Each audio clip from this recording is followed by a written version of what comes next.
Mobile phone hack ചെയ്യപ്പെട്ട് കഴിഞ്ഞാൽ നമ്മുടെയൊക്കെ ജീവിതം തന്നെ നഷ്ടപ്പെട്ടു പോകും അല്ലേ? അപ്പോൾ നിങ്ങൾ അറിഞ്ഞിരിക്കേണ്ട കുറേ കാര്യങ്ങളുണ്ട്. അതെല്ലാം കൂടി ഈ ഒരൊറ്റ വീഡിയോയിൽ നമുക്ക് കവർ ചെയ്ത് പോകാവുന്നതാണ്. അതുകൊണ്ട് നമുക്ക് ഒട്ടും സമയം കളയാതെ തന്നെ വീഡിയോയിലേക്ക് പോകാം.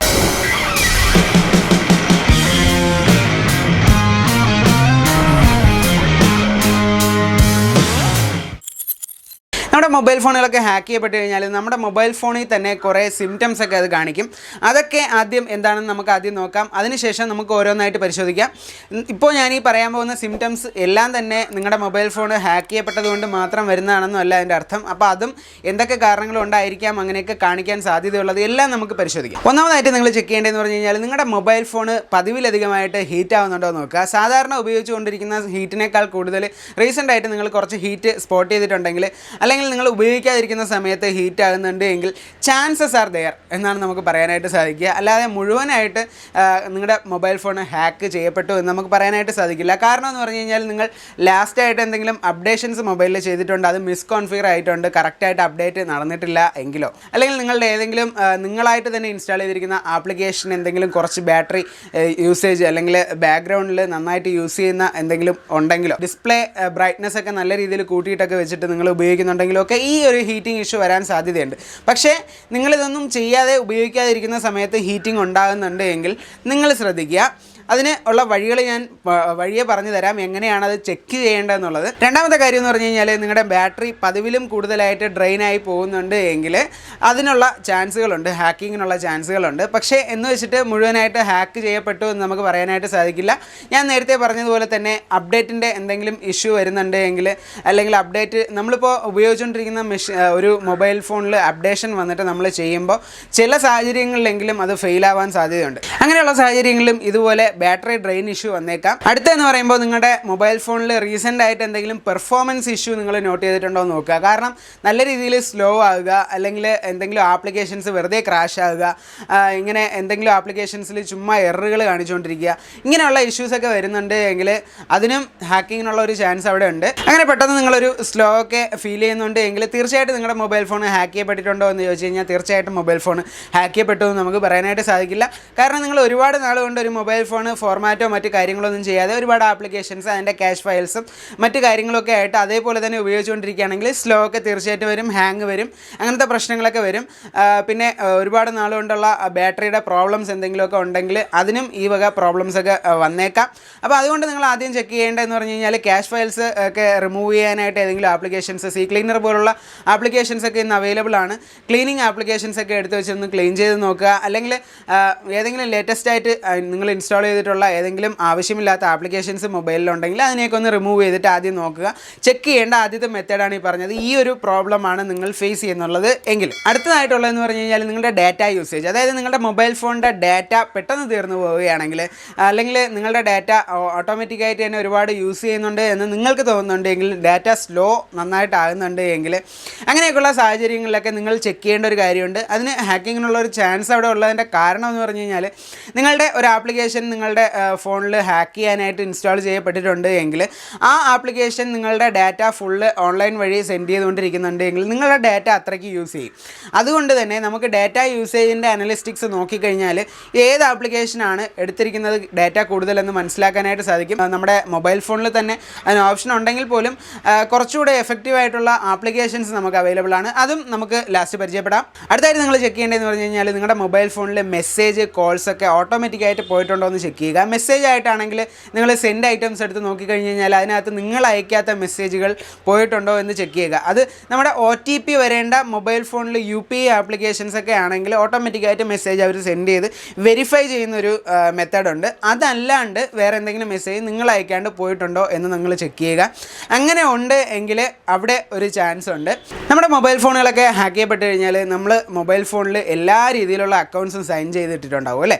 അപ്പോൾ ഈ അക്കൗണ്ടുകളെയും കംപ്ലീറ്റ് ആയിട്ട് അവർക്ക് ഹാക്ക് ചെയ്യാനായിട്ട് സാധിക്കും. കാരണം എന്ന് പറഞ്ഞു കഴിഞ്ഞാൽ നമ്മൾ ഗൂഗിൾ അക്കൗണ്ടിനകത്ത് ഇപ്പോൾ പാസ്വേഡ് സേവ് ചെയ്യുന്ന ഒരു ഓപ്ഷൻ വന്നിട്ടുണ്ട്. നമ്മളൊക്കെ എല്ലാവരും അത് എളുപ്പത്തിന് വേണ്ടിയിട്ട് ആ പാസ്വേഡ് ഗൂഗിളിൽ തന്നെ സേവ് ചെയ്യാനും സാധ്യതയുണ്ട്. അപ്പോൾ ഒരു അക്കൗണ്ട്, നമ്മുടെ ആ ഒരു പാസ്വേഡ് സേവ് ചെയ്ത് വെച്ചിരിക്കുന്ന ഒരു അക്കൗണ്ട് ഈ ഹാക്ക് ചെയ്യുന്ന ആൾ ഹാക്ക് ചെയ്തിട്ടുണ്ട് എങ്കിൽ ആ ഒരൊറ്റ അക്കൗണ്ട് കൊണ്ട് നിങ്ങളുടെ കംപ്ലീറ്റ് പാസ്വേഡുകൾ എടുക്കാനായിട്ട് സാധിക്കും. അതുമാത്രമല്ല, നിങ്ങളുടെ മൊബൈൽ ഫോൺ ഹാക്ക് ചെയ്തിട്ടുണ്ടെങ്കിൽ നിങ്ങളുടെ നിങ്ങൾ ബ്രൗസ് ചെയ്യുന്ന ക്രോമിനകത്ത് ഡാറ്റയ്ക്കകത്ത് നിങ്ങളുടെ പാസ്വേഡ് ആ ബ്രൗസർ സേവ് ചെയ്ത് വെക്കുന്നുണ്ടാവും. അതും ഒരാൾ ഹാക്ക് ചെയ്ത് കഴിഞ്ഞാൽ സിമ്പിളായിട്ട് അവർക്ക് എടുക്കാനായിട്ട് സാധിക്കും. അതുകൊണ്ട് തന്നെ നിങ്ങളുടെ അക്കൗണ്ടുകളിൽ, അതായത് മെയിൽ അക്കൗണ്ടുകളിൽ അല്ലെങ്കിൽ ഫേസ്ബുക്ക് ഇതുപോലെ നിങ്ങൾ ഉപയോഗിക്കുന്ന ആപ്ലിക്കേഷൻ അക്കൗണ്ടുകളിൽ എന്തെങ്കിലും അൺയൂഷ്വൽ ആയിട്ടുള്ള ഒരു ആക്ടിവിറ്റി നിങ്ങൾ സ്പോട്ട് ചെയ്യുന്നുണ്ടെങ്കിൽ, അതായത് നിങ്ങൾ ഒരു മെസ്സേജ് ഇതേപോലെ റീഡ് ചെയ്യാത്ത മെസ്സേജ് റീഡ് ചെയ്തിട്ടുണ്ടെങ്കിൽ, അല്ലെങ്കിൽ നിങ്ങൾ റീഡ് ചെയ്തതായിട്ട് നിങ്ങൾക്ക് ചിലപ്പോൾ ഓർമ്മ ഉണ്ടാവില്ല, പക്ഷേ അത് റീഡ് ചെയ്തിട്ടുണ്ടാവാം. അല്ലെങ്കിൽ ഞാൻ നേരത്തെ മെസ്സേജിൻ്റെ കാര്യത്തിൽ പറഞ്ഞ പോലെ തന്നെ ഓട്ടോമാറ്റിക്കായിട്ട് സെൻഡ് ആകുന്നത്, പാസ്വേഡുകൾ ചേഞ്ച് ആകുന്നതിനുള്ള എന്തെങ്കിലും നോട്ടിഫിക്കേഷൻസ് വരുന്നത്, ഇതൊക്കെ നിങ്ങൾ വളരെ പെട്ടെന്ന് തന്നെ സ്പോട്ട് ചെയ്യേണ്ട കാര്യങ്ങളാണ്, എപ്പോഴും നിങ്ങൾ ശ്രദ്ധിക്കേണ്ട കാര്യങ്ങളാണ്. അപ്പോൾ അങ്ങനെ എന്തെങ്കിലും ആക്ടിവിറ്റി നിങ്ങളുടെ അക്കൗണ്ടുകളിൽ വരുന്നുണ്ടെന്ന് നിങ്ങൾ നോട്ട് ചെയ്ത് കഴിഞ്ഞാൽ തീർച്ചയായിട്ടും അവിടെ ഒരു ഹാക്കിങ്ങിൻ്റെ ചാൻസ് ഉണ്ട്. അടുത്തതെന്ന് പറഞ്ഞു കഴിഞ്ഞാൽ, നിങ്ങളുടെ മൊബൈൽ ഫോണിൽ നിങ്ങൾ നോക്കുമ്പോൾ ഓട്ടോമാറ്റിക്കായിട്ട് എന്തെങ്കിലും നിങ്ങൾ ഇൻസ്റ്റാൾ ചെയ്യാത്ത ആപ്ലിക്കേഷൻസ് ഉണ്ടോ എന്ന് ചെക്ക് ചെയ്യുക. അത് ചിലപ്പോൾ നിങ്ങളുടെ ഇൻസ്റ്റാൾഡ് ആപ്ലിക്കേഷൻസിൻ്റെ ലിസ്റ്റിലോ മെനു എടുക്കുമ്പോഴോ കാണണമെന്നില്ല. സെറ്റിങ്സിൽ ആപ്ലിക്കേഷൻ ലിസ്റ്റ് എടുത്ത് നോക്കുമ്പോഴായിരിക്കും നിങ്ങൾക്ക് അത് കാണാനായിട്ട് സാധിക്കുക. വെറുതെ സെറ്റിങ്സ് എന്നൊക്കെ പറഞ്ഞിട്ടോ അങ്ങനെ എന്തെങ്കിലുമൊക്കെ ആപ്ലിക്കേഷൻസ് ആയിരിക്കും ചിലപ്പോൾ കിടക്കുക. എന്ന് വെച്ചിട്ട് എല്ലാ സെറ്റിങ്സും എല്ലാ ആപ്ലിക്കേഷൻസും ഇതുപോലെ ഹാക്ക് ചെയ്യാൻ ഉപയോഗിക്കുന്നതല്ല. നിങ്ങളുടെ മൊബൈൽ ഫോണിൻ്റെ വർക്കിങ്ങിന് വേണ്ടിയിട്ട് ആൻഡ്രോയിഡ് ഡെവലപ്പേഴ്സ് ഇൻസ്റ്റാൾ ചെയ്തിട്ടുള്ള സെറ്റിങ്സ് ആയാലും, അങ്ങനെയുള്ള ഒരുപാട് പ്ലേ സ്റ്റോറിൻ്റെ പ്ലേ സർവീസുകളായാലും, അങ്ങനെ ഒരുപാട് ഫ്രെയിം വർക്കിൻ്റെയൊക്കെ ആയാലും ഒരുപാട് ആപ്ലിക്കേഷൻസ് അതിനകത്തുണ്ടാവും. സിസ്റ്റം ആപ്ലിക്കേഷൻ ആണെങ്കിൽ പലതും അൺഇൻസ്റ്റാൾ ചെയ്യാനുള്ള ഓപ്ഷൻ നമുക്കവിടെ കിട്ടില്ല. പക്ഷേ അൺഇൻസ്റ്റാൾ ചെയ്യാനുള്ള ഓപ്ഷൻ ഉള്ള ഏതെങ്കിലും ആപ്ലിക്കേഷൻ നിങ്ങൾക്ക് ഡൗട്ട് ഉള്ളതുണ്ട് എങ്കിൽ നിങ്ങൾ തീർച്ചയായിട്ടും അതൊന്ന് സെർച്ച് ചെയ്ത ശേഷം അത് അൺഇൻസ്റ്റാൾ ചെയ്യാനായിട്ട് ശ്രമിക്കുക. പിന്നെ നിങ്ങളുടെ മൊബൈൽ ഫോണിൽ റീസെൻ്റായിട്ട് ഒരുപാട് പരസ്യങ്ങൾ കാണിക്കുന്നുണ്ടോ എന്ന് ചെക്ക് ചെയ്യുക. നിങ്ങളുടെ മൊബൈൽ ഫോണിൽ ഹാർഡ്വെയറുകൾ അല്ലെങ്കിൽ ഏതെങ്കിലും മാൾവെയറുകളൊക്കെ കയറിയിട്ടുണ്ടെങ്കിൽ തീർച്ചയായിട്ടും ഒരുപാട് പരസ്യങ്ങൾ നിങ്ങൾക്ക് കാണിച്ചു തരാനായിട്ടുള്ള സാധ്യതയുണ്ട്. അത് നിങ്ങൾ തന്നെ ഇൻസ്റ്റാൾ ചെയ്തിട്ടുള്ള ആപ്ലിക്കേഷൻസ് വഴിയും ഇതുപോലുള്ള പരസ്യങ്ങൾ ഒരുപാട് വരാൻ സാധ്യതയുണ്ട്. പ്രെയർ ആപ്ലിക്കേഷൻസ് ഒക്കെ ഉണ്ട്.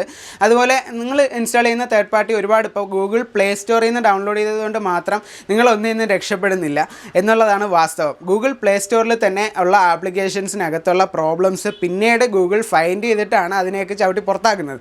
അതുവരെ ആ ആപ്ലിക്കേഷൻസ് എന്തൊക്കെ ചെയ്തിട്ടുണ്ടോ അതൊക്കെ നിങ്ങളുടെ മൊബൈൽ ഫോണിൽ ചിലപ്പോൾ അതൊരു പ്രശ്നക്കാരനായിട്ടുള്ള ആപ്ലിക്കേഷനായിട്ട് മാറിയിട്ടുണ്ടാകും. അതുകൊണ്ട് തന്നെ എന്തെങ്കിലും ആപ്ലിക്കേഷൻസ് നിങ്ങൾ തേർഡ് പാർട്ടി ഇൻസ്റ്റാൾ ചെയ്യുമ്പോൾ ആ ആപ്ലിക്കേഷനെ കുറിച്ച് ആരിനി സെൻഡ് ചെയ്ത് തന്നിരുന്നായാലും ശരി, നന്നായിട്ട് പഠനം നടത്തിയ ശേഷം മാത്രം ഇൻസ്റ്റാൾ ചെയ്യാനായിട്ട് ഇനി അങ്ങോട്ട് ശ്രമിക്കുക. കാരണം ഞാനിങ്ങനെ ഒരു വീഡിയോ ഇടാൻ തന്നെ കാരണം ഒരുപാട് പേര് എൻ്റെ അടുത്ത് ഹാക്ക് ചെയ്യപ്പെട്ടു എന്ന് സംശയം പറഞ്ഞതിൻ്റെ പേരിലാണ്. ഇതിലേതെങ്കിലും ലക്ഷണങ്ങൾ നിങ്ങളുടെ മൊബൈൽ ഫോൺ കാണിക്കുന്നുണ്ട് എങ്കിൽ ഇനി അതിനെ കൺഫേം ചെയ്യാൻ എന്താണ് വഴി എന്നുള്ളതാണ് നമ്മൾ രണ്ടാമത് നോക്കുന്നത്. അതിന് നമ്മൾ ചെയ്യേണ്ടതെന്ന് പറഞ്ഞു കഴിഞ്ഞാൽ, നമ്മുടെ മൊബൈൽ ഫോൺ എടുത്തിട്ട് ഇപ്പോൾ ബാറ്ററി യൂസേജ് ആദ്യം ഏറ്റവും കൂടുതൽ ഉപയോഗിക്കുന്നത് ആരാണെന്നൊക്കെ നോക്കുക, ഏത് ആപ്ലിക്കേഷൻ ആണെന്ന്. അതിന് നിങ്ങളുടെ മൊബൈൽ ഫോണിൻ്റെ സെറ്റിങ്സിനകത്ത് കയറിയിട്ട് ബാറ്ററി എടുത്ത ശേഷം ബാറ്ററിക്കകത്ത് ബാറ്ററി യൂസേജ് എന്നുള്ള ഒരു ഓപ്ഷൻ നിങ്ങളുടെ എല്ലാ മൊബൈൽ ഫോണിലും ഉണ്ടാവും. അതിനകത്ത് ബാറ്ററി യൂസേജ് ആപ്ലിക്കേഷൻസ് ഒക്കെ കാണാനായിട്ട് സാധിക്കും. നമ്മൾ അതൊന്ന് കണ്ണോടിച്ച് നോക്കുക. നിങ്ങൾ അറിയപ്പെടാത്ത, നിങ്ങൾക്കറിയാത്ത ഏതെങ്കിലും ആപ്ലിക്കേഷൻ അതിൽ കൂടുതലായിട്ട് ഉപയോഗിക്കുന്നുണ്ട് എങ്കിൽ ആ ആപ്ലിക്കേഷനെ കണ്ടെത്തി റിമൂവ് ചെയ്യാനായിട്ട് ശ്രദ്ധിക്കുക. ഇനി നമ്മൾ നോക്കുന്നത് നെറ്റ് യൂസേജ് ഓട്ടോമാറ്റിക്കായിട്ട് ഒരുപാട് കൂടുന്നുണ്ട് എന്നൊക്കെ തോന്നുന്ന ആൾക്കാർക്ക് നിങ്ങൾ ആദ്യം ചെക്ക് ചെയ്യേണ്ടത് നിങ്ങളുടെ പ്ലേ സ്റ്റോറിനകത്ത് ഓട്ടോ ഡൗൺലോഡ് ഓപ്ഷൻ എനേബിൾ ചെയ്തിട്ടില്ല എന്ന് നോക്കുക. പിന്നെ വാട്സാപ്പിനകത്തൊക്കെ ഓട്ടോമാറ്റിക്കായിട്ട് ഡൗൺലോഡ് മീഡിയ ഫയൽസ് എല്ലാം മൊബൈൽ ഡേറ്റ ഉപയോഗിച്ചിട്ടൊക്കെ ആയാലും ഉപയോഗിക്കുന്നുണ്ട് ഇല്ലയോ എന്നുള്ള കാര്യം നിങ്ങൾ നോക്കുക. മൂന്നാമത്തെ കാര്യം എന്ന് പറയുന്നത്, നിങ്ങൾ യൂട്യൂബിലും ഫേസ്ബുക്കിലായാലും എവിടെ ഏതൊരു പ്ലാറ്റ്ഫോമിലും വീഡിയോസ് കാണുമ്പോൾ ഹൈ ക്വാളിറ്റിയിൽ കാണുന്നുണ്ടോ എന്നുള്ളത് ചെക്ക് ചെയ്യുക. അങ്ങനെ ഹൈ ക്വാളിറ്റിയിൽ കാണുകയാണെങ്കിലും പെട്ടെന്ന് ഡാറ്റ തീർന്നു പോകാം. പക്ഷേ ഇതല്ലാണ്ട് ഡാറ്റ യൂസ് വേറെ ഏതെങ്കിലും ആപ്ലിക്കേഷൻസ് ഉപയോഗിക്കുന്നതായിട്ട് നിങ്ങൾക്ക് സംശയമുണ്ട് എങ്കിൽ നിങ്ങളുടെ മൊബൈൽ ഫോണിനകത്ത് തന്നെ ഡാറ്റ യൂസേജ് ചെക്ക് ചെയ്യാനുള്ള ഓപ്ഷനുണ്ട്. ആ ഓപ്ഷനിൽ നിങ്ങൾ കയറിയ ശേഷം ചെക്ക് ചെയ്യുക. ഡാറ്റ സെറ്റിങ്സിനകത്ത് കയറിയാൽ ഏറ്റവും കൂടുതൽ ഡാറ്റ യൂസ് ചെയ്യുന്ന ആപ്ലിക്കേഷൻ നിങ്ങൾക്ക് കണ്ടെത്താനാകും. അതുമല്ലെങ്കിൽ നിങ്ങൾക്ക് മൈ ഡാറ്റ മാനേജർ എന്ന് പറയുന്ന ആപ്ലിക്കേഷനുണ്ട്, അല്ലെങ്കിൽ ഡാറ്റ യൂസേജ് അനലൈസർ എന്ന് പറയുന്ന ആപ്ലിക്കേഷനുണ്ട്. ഇങ്ങനെയുള്ള ആപ്ലിക്കേഷൻസ് ഏതെങ്കിലുമൊക്കെ ഉപയോഗിച്ച ശേഷം നിങ്ങൾ ആ ആപ്ലിക്കേഷൻ വഴി കംപ്ലീറ്റ് ആയിട്ട് നമുക്ക് ചെക്ക് ചെയ്യാനായിട്ട് സാധിക്കും. ഏതൊക്കെ ആപ്ലിക്കേഷനാണ് എത്ര സമയത്തിലാണ് ഏതൊക്കെ രീതിയിൽ ആപ്ലിക്കേഷൻ സെൻഡ് ചെയ്യുന്നുണ്ട്, റിസീവ് ചെയ്യുന്നുണ്ട്, എല്ലാം നമുക്ക് മനസ്സിലാക്കാനായിട്ട് സാധിക്കും. അല്ലെങ്കിൽ നിങ്ങൾ ഉപയോഗിക്കുന്നില്ല എന്ന് നിങ്ങൾക്ക് ഉറപ്പുള്ള ഏതെങ്കിലും ആപ്ലിക്കേഷൻ ഉണ്ട് എങ്കിൽ നിങ്ങളതിനെ കണ്ടെത്തി അൺഇൻസ്റ്റാൾ ചെയ്യാനായിട്ട് ശ്രമിക്കുക എന്നുള്ളതാണ് അതിലുള്ള ഏറ്റവും വലിയൊരു കാര്യം. പിന്നെ ഈ ഒരു ആപ്ലിക്കേഷൻസൊക്കെ എന്തായാലും ഹാക്കിംഗ് ആയിട്ട് നിങ്ങൾ സ്പോട്ട് ചെയ്തിട്ടുണ്ട് എങ്കിൽ നിങ്ങൾ അൺഇൻസ്റ്റാൾ ചെയ്തുകൊണ്ട് മാത്രം ചിലപ്പോൾ കംപ്ലീറ്റ് ആയിട്ട് നിങ്ങൾ രക്ഷപ്പെടണമെന്നില്ല. അതുകൊണ്ട് തന്നെ നിങ്ങളുടെ മൊബൈൽ ഫോണിന് ഏതൊരു ഈ പറഞ്ഞ ഏതൊരു കാര്യം നിങ്ങൾ സ്പോട്ട് ചെയ്ത് കഴിഞ്ഞാലും ഡാറ്റ എല്ലാം ബാക്കപ്പ് ചെയ്ത ശേഷം ഒന്ന് ഫോർമാറ്റ് ചെയ്യാനായിട്ട് ശ്രമിക്കുക. അതിന് നമ്മൾ ചെക്ക് ചെയ്യാൻ നിങ്ങൾക്ക് അറിയില്ല, കറക്റ്റായിട്ട് ചെയ്യാൻ അറിയില്ലെങ്കിൽ നമ്മുടെ വീഡിയോ നേരത്തെ അപ്ലോഡ് ചെയ്തിട്ടുണ്ട്. നിങ്ങൾ ഫോർമാറ്റ് ചെയ്യുന്നതിന് മുമ്പേ ശ്രദ്ധിക്കേണ്ട കാര്യങ്ങൾ. പിന്നെ മൊത്തത്തിലുള്ള ആപ്ലിക്കേഷൻ്റെ ഡീറ്റെയിൽസ് ആയാലും നിങ്ങൾ മൊബൈൽ ഫോണിൽ എന്തൊക്കെ ചെയ്യുന്നു എന്ന് കറക്റ്റായിട്ട് നോട്ട് ചെയ്യുന്ന, മൊബൈൽ ഫോണിനകത്ത് ഇറങ്ങുന്ന ഓരോ ആക്ടിവിറ്റിയും നോട്ട് ചെയ്യുന്ന യൂസേജ് അനലൈസർ എന്നൊക്കെ പറയുന്ന ആപ്ലിക്കേഷൻസ് ഒക്കെ ഉണ്ട്. അതൊക്കെ നിങ്ങൾ ഇൻസ്റ്റാൾ ചെയ്ത് കഴിഞ്ഞാൽ നിങ്ങൾക്ക് കംപ്ലീറ്റ് ആയിട്ട് അത് ചെക്ക് ചെയ്യാനായിട്ട് സാധിക്കും. ഏതൊക്കെ രീതിയിൽ ഏതൊക്കെ ആപ്ലിക്കേഷൻ നെറ്റാണോ യൂസ് ചെയ്യുന്നത്, അല്ലെങ്കിൽ നിങ്ങൾ തന്നെ എത്ര സമയം ആപ്ലിക്കേഷൻസ് ഒക്കെ യൂസ് ചെയ്യുന്നുണ്ട്, എല്ലാം തന്നെ നിങ്ങൾക്ക് മനസ്സിലാക്കുക. അതുപോലുള്ള ആപ്ലിക്കേഷൻസ് സഹായിക്കും. പിന്നെ ഇതിനും പുറമെ നിങ്ങളുടെ മൊബൈൽ ഫോണിലെ ക്യാമറയും മൈക്കും ഓട്ടോമാറ്റിക്കായിട്ട് വർക്കാകുന്നുണ്ട് എങ്കിൽ, നിങ്ങളറിയാതെ തന്നെ നിങ്ങളുടെ ക്യാമറയും മൈക്കും ഒക്കെ വർക്കായി സെൻഡായി പോകുന്നുണ്ട് എങ്കിൽ അത് മനസ്സിലാക്കാനായിട്ട് മൊബൈൽ ഫോണിൽ മറ്റൊരു ഓപ്ഷൻ ഉണ്ട്. അതിൻ്റെ ഒരു വീഡിയോ ഞാൻ നേരത്തെ അപ്ലോഡ് ചെയ്തിട്ടുണ്ട്, നിങ്ങൾക്ക് വേണമെങ്കിൽ അത് കാണാം. പിന്നെ നിങ്ങളുടെ മൊബൈൽ ഫോണിനെ കമ്പ്യൂട്ടറുമായിട്ട് കണക്ട് ചെയ്തിട്ട് സ്കാൻ ചെയ്ത് നോക്കുക എന്ന് പറയുന്നത് അർത്ഥമില്ലാത്തൊരു കാര്യമാണ്. കാരണം എന്ന് പറഞ്ഞു കഴിഞ്ഞാൽ നമ്മുടെ മൊബൈൽ ഫോൺ കമ്പ്യൂട്ടറുമായിട്ട് കണക്ട് ചെയ്യുമ്പോൾ നമ്മുടെ മൊബൈൽ ഫോണിൻ്റെ ഓപ്പറേറ്റിംഗ് സിസ്റ്റം ആൻഡ്രോയിഡാണ്. കമ്പ്യൂട്ടറിൻ്റെ അല്ലെങ്കിൽ ലാപ്ടോപ്പിൻ്റെ ഓപ്പറേറ്റിംഗ് സിസ്റ്റം വിൻഡോസോ അല്ലെങ്കിൽ മാക്കോ വിൻഡോ മറ്റോ ഒക്കെയാണ്. ഇതെല്ലാം ഡിഫറെൻറ്റ് ഓപ്പറേറ്റിംഗ് സിസ്റ്റംസ് ആണ്. നമുക്കറിയാം ആൻറ്റിവൈറസും വൈറസും ഒക്കെ ഓരോ പ്രോഗ്രാംസ് ആണ്. വൈറസ് എന്ന് പറയുന്നത് തീർച്ചയായിട്ടും ഒരു പ്രോഗ്രാമാണ്. അത് ഓരോ ഓപ്പറേറ്റിംഗ് സിസ്റ്റത്തിനും ഡിഫറെൻ്റ് ആയിട്ടാണ് ഓരോരുത്തർ ക്രിയേറ്റ് ചെയ്യുന്നത്. അതുകൊണ്ട് തന്നെ ആൻഡ്രോയിഡിലുള്ള ആൻറ്റിവൈറസും അതിനെ പിടിക്കാനായിട്ട് ശ്രമിക്കുന്നത് ആൻഡ്രോയിഡ് വൈറസുകളെ ആയിരിക്കും. അതുപോലെ തന്നെ വിൻഡോസിലുള്ള വൈറസുകളെ ഡിസൈൻ ചെയ്തിരിക്കുന്നതും വിൻഡോസിൻ്റെ ആൻറ്റിവൈറസിനെ ഡിസൈൻ ചെയ്തിരിക്കുന്നതും ആ ഒരു ഓപ്പറേറ്റിംഗ് സിസ്റ്റത്തിന് വേണ്ടിയിട്ട് മാത്രമായിരിക്കും. അതുകൊണ്ട് തന്നെ നിങ്ങളുടെ മൊബൈൽ ഫോണിൽ ഏതെങ്കിലും ആൻറ്റിവൈറസ് ഇട്ട് ചെക്ക് ചെയ്യുന്നതായിരിക്കും മൊബൈൽ ഫോണിന് ഏറ്റവും നല്ലത്. നിങ്ങൾ എപ്പോഴും ഒരു ആൻറ്റിവൈറസ് നിങ്ങളുടെ മൊബൈൽ ഫോണിൽ കീപ്പ് ചെയ്യുന്നത് വളരെ നല്ലതാണ്. ഏതെങ്കിലുമൊക്കെ ഒരു സ്പോട്ട് ഇതേപോലെ എന്തെങ്കിലും പ്രോബ്ലമൊക്കെ ഉണ്ടാകുന്ന വൈറസുകളൊക്കെ അറ്റാക്ക് ചെയ്യാൻ സാധ്യതയുണ്ടെങ്കിൽ ഈ ആൻറ്റിവൈറസ് നിങ്ങൾക്ക് ഒരുവിധം പ്രൊട്ടക്ഷനൊക്കെ തരുന്നതാണ്. പിന്നെ മൊബൈൽ ഫോണിൽ വരുന്ന അപ്ഡേഷൻസ് ഒക്കെ കറക്റ്റായിട്ട് ചെയ്യാനായിട്ട് ശ്രമിക്കുക. കാരണം എന്ന് പറഞ്ഞാൽ മൊബൈൽ ഫോണിൽ വരുന്ന അപ്ഡേഷനിൽ അവർ ആൻഡ്രോയിഡ് സെക്യൂരിറ്റി പാച്ച് എന്ന് പറയുന്ന അപ്ഡേഷൻ കൂടിയൊക്കെയാണ് തരുന്നത്. അതിൻ്റെ ഉപയോഗം എന്ന് പറഞ്ഞാൽ നിങ്ങളുടെ മൊബൈൽ ഫോണിൽ വരാൻ സാധ്യതയുള്ള ത്രെറ്റുകളെ ഓൾറെഡി അവർ ഐഡൻറ്റിഫൈ ചെയ്ത് റെക്ടിഫൈ ചെയ്യുന്ന കുറേ കാര്യങ്ങളൊക്കെ അതിനകത്ത് ചെയ്തിട്ടുണ്ടാവും. അപ്പോൾ അതൊക്കെ ചെയ്യാനായിട്ട് ശ്രമിക്കുക. അതുപോലെ തന്നെയാണ് നിങ്ങളുടെ ആപ്ലിക്കേഷൻസും. എല്ലാ ആപ്ലിക്കേഷൻസും നിങ്ങൾ അപ് ടു ഡേറ്റ് ആയിട്ട് സൂക്ഷിക്കുക. കാരണം ഒരു അപ്ഡേഷനിൽ ഒരു പാളിച്ച പറ്റിക്കഴിഞ്ഞാൽ ആ പാളിച്ച കാരണം ഒരു ടീം അതിൻ്റെ ഒരു മാൾവെയർ കണ്ടെത്തി അതിനെ നശിപ്പിക്കാൻ ശ്രമിക്കുന്നുണ്ടെങ്കിൽ ആ ആപ്ലിക്കേഷൻ ഉടൻ തന്നെ അതിൻ്റെ അപ്ഡേഷൻ ഇറക്കി അതിനെ പരിഹരിക്കുന്നതാണ്. പക്ഷേ അത് നമ്മുടെ മൊബൈൽ ഫോണിൽ ആ അപ്ഡേഷൻ നമ്മൾ ചെയ്താൽ മാത്രമേ നമുക്കതുകൊണ്ട് ഉപയോഗം ഉള്ളൂ. ഇതിനൊക്കെ പുറമെ മെയിനായിട്ടുള്ളൊരു കാര്യം, നമ്മൾ ഏതൊരു ഹാക്കിങ്ങിൽ നമ്മൾ പോയി ചാടുന്നുണ്ട് എങ്കിലും ഏറ്റവും കൂടുതൽ ഇതൊക്കെ നമ്മൾ ഇത്രയും നേരം പറഞ്ഞത് 50% വരുന്ന കാര്യങ്ങളാണ്. ബാക്കി ഉള്ള 50% അല്ലെങ്കിൽ ഒരു പക്ഷേ 90% നമുക്ക് പറയാനായിട്ട് സാധിക്കുന്നത് നമ്മുടെ കറക്റ്റായിട്ടുള്ള യൂസേജ് അല്ലാത്തത് കൊണ്ട് തന്നെയായിരിക്കും. പല ലിങ്കുകളിലും ഓഫറാണെന്നോ ജോലി സാധ്യത എന്ന് പറഞ്ഞിട്ടോ നിങ്ങൾക്ക് മൊബൈൽ തരാമെന്ന് പറഞ്ഞിട്ടോ പല രീതിയിലും നിങ്ങളെ കൊണ്ട് ഓരോ ലിങ്കിൽ ക്ലിക്ക് ചെയ്യിപ്പിക്കാനായിട്ട് ശ്രമിക്കും. അതിപ്പോൾ നിങ്ങളുടെ ഫ്രണ്ട് ആയാലും ചിലപ്പോൾ ഏതെങ്കിലും രീതിയിൽ നിങ്ങളുടെ ഹാക്ക് ചെയ്യാൻ ഉദ്ദേശിക്കുന്നുണ്ടെങ്കിൽ അയാളും തരുന്നത് ഒരു ലിങ്ക് ആയിരിക്കും. ആ ലിങ്കിൽ നിങ്ങൾ ക്ലിക്ക് ചെയ്യുന്നത് കൊണ്ടാവാം ചിലപ്പോൾ നിങ്ങളുടെ മൊബൈൽ ഫോണിലൊരു ഹാക്കിങ്ങിൻ്റെ ചാൻസ് വരുന്നത്.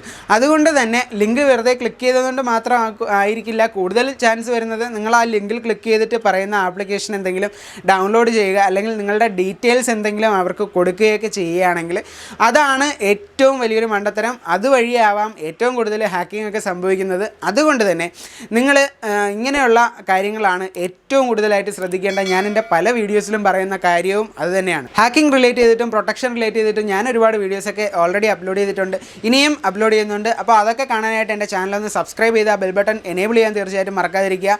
കൂട്ടത്തിൽ വീഡിയോ ഇഷ്ടപ്പെട്ടിട്ടുണ്ടെങ്കിൽ ലൈക്കും ഷെയർ ചെയ്ത് നിങ്ങളുടെ വേണ്ടപ്പെട്ടവരിലേക്ക് എത്തിക്കാനും നിങ്ങൾ തീർച്ചയായിട്ടും മറക്കാതിരിക്കുക.